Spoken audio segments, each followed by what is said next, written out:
आज की वीडियो में हम बात करेंगे छाती के बारे में, जो ख्वातीन और लड़कियों के लिए एक अहम जिस्मानी हिस्सा। इस वीडियो का मकसद आपको छाती की आम बातें और सेहत के मुतालिक मालूमात देना है। सबसे पहले ये जानना जरूरी है कि आपकी ब्रेस्ट का स्ट्रक्चर बना किस तरह से होता है। ब्रेस्ट की जो साख्त है वो क्या है। ब्रेस्ट मुख्तलिफ ग्लैंड्स और टिश्यू से बनी होती है, जिनमें चर्बी, दूध की नालियां और खून की शरियानें शामिल होती हैं। नंबर 1 पे हमारे पास आ जाता है colour of the nipple varies from brown to pink. इसका मतलब ये है कि आपके निप्पल का कलर ब्राउन भी हो सकता है, पिंक भी हो सकता है, लाइट ब्राउन या लाइट पिंक भी हो सकता है। तो अगर आपका ब्राउन कलर है, आपकी बॉडी का कलर ब्राउन है, तो आपकी निप्पल का कलर भी ब्राउन होगा। तो ये एक नॉर्मल चीज है। मार्केट से आपको डिफरेंट क्रीम्स, लोशन मिल जाएंगी।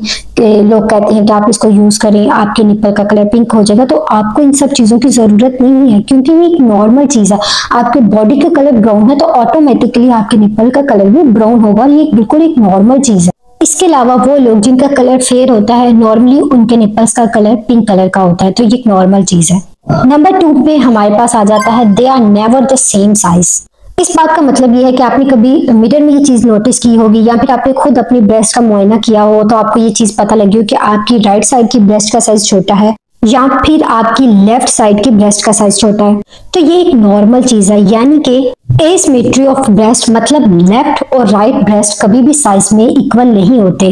ये सबके साथ होता है। साइज में थोड़ा बहुत फर्क होता है दोनों साइड की ब्रेस्ट में। हर औरत की ब्रेस्ट की साख और साइज मुख्तलिफ हो सकता है, और ये बिल्कुल नॉर्मल बात है। Number 3, breast sag with as.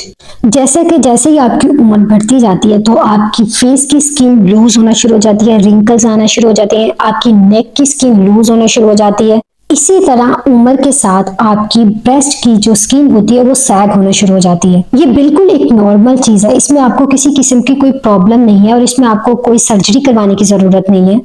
अगर आपको अपनी ब्रेस्ट में किसी किस्म की कोई पेन, स्किन डिस्कलरेशन या कोई अनकंफर्टेबल चीज फील नहीं हो रही, तो ये एक नॉर्मल चीज है। तो sagging is a part of age. जैसे जैसे आपकी उम्र बढ़ती है, आपकी ब्रेस्ट सैग होना शुरू हो जाती है। Number 4, hair on breast is normal. बहुत से लोग इस चीज को लेके काफी परेशान होते हैं। उनको लगता है कि शायद हमें कोई बीमारी होगी, जिसकी वजह से हमारे निप्पल के अराउंड बाल आना शुरू हो गए। तो ये लोग अक्सर आके सवाल करते हैं डॉक्टर से कि क्या मैं वैक्स करवा लूं या फिर कोई ऐसा ट्रीटमेंट करवा लूं कि बाल रिमूव हो जाए। तो यहाँ पे आपके लिए ये चीज जानना बहुत जरूरी है कि around the skin of nipple any kind of hair are normal. आपको किसी भी किस्म का कोई भी प्रोसीजर करवा के उसको रिमूव करने की जरूरत नहीं है, क्योंकि ये एक नॉर्मल चीज है। असल में लड़के और लड़कियों में मेन डिफरेंस होता है टेस्टोस्टेरोन और एंड्रोजन हार्मोन का। ये वो हार्मोन्स होते हैं जिससे आपकी बॉडी की हेयर्स की क्वालिटी और क्वांटिटी डिसाइड होती है।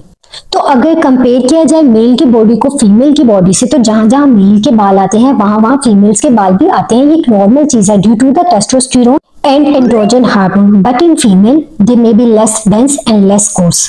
बट इन सम कंडीशन, जिसमें फीमेल के अंदर टेस्टोस्टेरोन और एंड्रोजन हार्मोन का लेवल जब ज्यादा हो जाता है, जैसे कि स्ट्रेस में, पीसीओएस में, ये वो कंडीशंस होती हैं जिसमें फीमेल्स की बॉडी में टेस्टोस्टेरोन का लेवल हाई होने लग जाता है। तो उस वजह से फीमेल्स की बॉडी के डिफरेंट पार्ट में बहुत ज्यादा हेयर की ग्रोथ होना शुरू हो जाती है। अगर आपको बहुत ज्यादा हेयर ग्रोथ हो रही है और सडनली बहुत ज्यादा वो बढ़ना शुरू हो गया, तो ये वो कंडीशन होती है जिसमें आपको अपने डॉक्टर को दिखाने की जरूरत होती है। अदरवाइज ये नॉर्मल होते हैं। नंबर 5 पे हमारे पास आ जाता है shape of nipple. It may be erect nipple, inverted nipple और different than what you have imagine. सबसे पहले हम बात करते हैं इरेक्ट निप्पल्स के बारे में। इरेक्ट निप्पल एक नॉर्मल शेप होती है। तो जब कभी आपको ठंड लग रही हो, या फिर आप टीन एज में हो या एडोलेसेंस की एज में हो, तो ये वो कंडीशन होती है जिसमें एक पर लॉन्ग टाइम के लिए आपके निप्पल इरेक्ट हो जाते हैं। तो इसमें आपको घबराने की जरूरत नहीं है, क्योंकि एक नॉर्मल कंडीशन है। ये कोई बीमारी नहीं है जिसकी वजह से आपके निप्पल इरेक्ट होना शुरू हो गए, बल्कि एक नॉर्मल फिनोमेना है। तो इस कंडीशन में आपको परेशान होने की जरूरत नहीं है। नेक्स्ट जो निप्पल की शेप आ जाती है वो होते हैं इन्वर्टेड। बहुत से लोगों के जो निप्पल्स होते हैं वो इन्वर्टेड होते हैं। तो इसमें परेशानी की बात नहीं है, ये नॉर्मल चीज होती है। इन लोगों को सिर्फ तब प्रॉब्लम आती है जब वो अपने बेबी को ब्रेस्ट फीड करवा रहे होते हैं। अदरवाइज अगर वहां पे आपके निप्पल्स में कोई स्किन चेंज नहीं है, कोई डिस्चार्ज नहीं है, कोई डिस्कलरेशन नहीं है, कोई पेन नहीं है, तो ये एक नॉर्मल चीज है। इसके बारे में आपको परेशान होने की जरूरत नहीं है। Number 6 is stretch mark on your breast are normal. आपने ये चीज नोट की होगी कि जब सडनली आपका वेट गेन होता है या सडनली आप बहुत ज्यादा वेट लॉस करते हैं, तो आपकी बॉडी के डिफरेंट पार्ट में स्ट्रेच मार्क बनना शुरू हो जाते हैं। ये स्ट्रेच मार्क आपकी बेली में बन सकते हैं, आपकी आर्म्स में बन सकते हैं, आपकी बटक्स में बन सकते हैं। तो ये बिल्कुल एक नॉर्मल चीज है। अब ये जो आपकी ब्रेस्ट की स्किन होती है ये 4 to 5 टाइम्स ज्यादा स्ट्रेचेबल होती है आपकी बॉडी के दूसरे पार्ट से।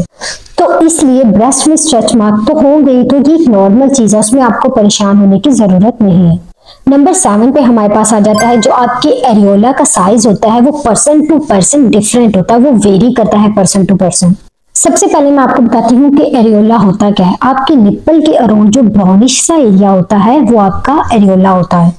तो एरियोला का साइज आपका ये छोटा हो सकता है या फिर बड़ा हो सकता है, या सडनली अगर आप बहुत ज्यादा वेट गेन करते हैं तो उस कंडीशन में आपकी ब्रेस्ट का साइज तो बढ़ता है, उसके साथ साथ एरियोला का साइज भी बढ़ जाता है। या फिर अगर आप स्ट्रेस की किसी कंडीशन को फेस कर रहे हैं या आप किसी कोल्ड एनवायरनमेंट में जाते हैं तो उस कंडीशन में आपकी एरियोला का साइज छोटा हो जाता है। तो इसमें आपको घबराने की कोई जरूरत नहीं है, ये एक नॉर्मल चीज है। बहुत से लोगों को अपने एरियोला के इर्द गिर्द छोटे छोटे दाने भी बने हुए होते हैं, असल में वो आपके स्पेशियस ग्लैंड्स होते हैं। तो एक नॉर्मल चीज है, उसके बारे में आपको परेशान होने की जरूरत नहीं है। नंबर 8 में हमारे पास आ जाता है ब्रेस्ट पेन। बहुत से पेशेंट्स, बहुत से लोग ये कंप्लेन करते हैं कि ड्यूरिंग द पीरियड्स या फिर अराउंड द मेंस्ट्रुअल साइकिल उनकी ब्रेस्ट हैवी हो जाती है, ब्रेस्ट में उनको बहुत शदीद किस्म का पेन होता है। तो आपके लिए ये चीज जानना बहुत ज्यादा जरूरी है कि ब्रेस्ट पेन किस टाइम पे हो तो वो नॉर्मल होती है और किस टाइम पे ये नॉर्मल नहीं होती। नॉर्मली क्या होता है, जब आपका मिड साइकिल हो या फिर आपका ओवुलेटिंग डेज चल रहे हो तो उस कंडीशन में आपकी ब्रेस्ट हैवी हो सकती है, आपको आपकी ब्रेस्ट में पेन हो सकता है, और ये जो पेन होता है ये 2-3 दिन बाद खुद ही ठीक हो जाता है। तो इसमें आपको परेशान होने की जरूरत नहीं है क्योंकि ये बिल्कुल नॉर्मल चीज है।